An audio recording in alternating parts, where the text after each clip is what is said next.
Hello friends, स्वागत है आपका मेरे channel season art and craft में। फ्रेंड्स, मेरे चैनल को सब्सक्राइब करें, बेल आइकन पर क्लिक करके ऑल पर क्लिक करें ताकि मेरे आने वाली वीडियो की नोटिफिकेशन सबसे पहले आपको मिले। फ्रेंड्स, वीडियो को लाइक और शेयर करें। मेरे फर्स्ट चैनल मेहंदी सीजन को भी सब्सक्राइब करें।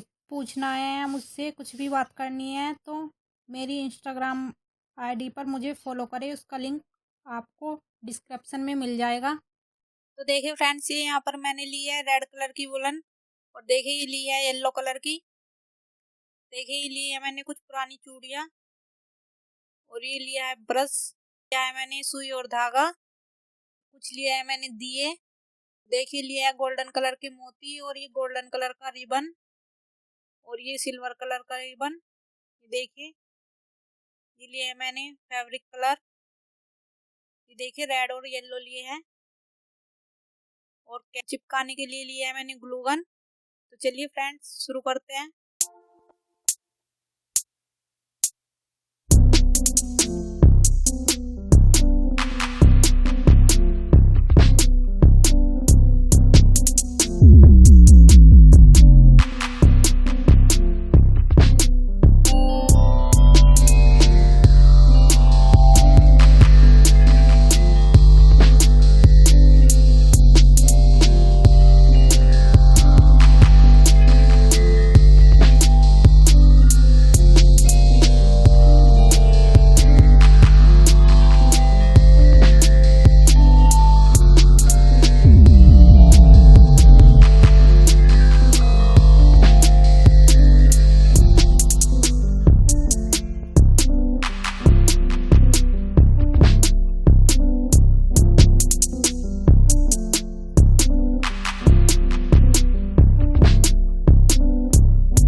कमेंट करके बताइएगा कि आपको वीडियो कैसी लगी। अगर आपको वीडियो अच्छी लगी है तो प्लीज़ वीडियो को लाइक शेयर कीजिएगा, चैनल को सब्सक्राइब करना। मिलते हैं नेक्स्ट वीडियो में। राधे राधे फ्रेंड्स।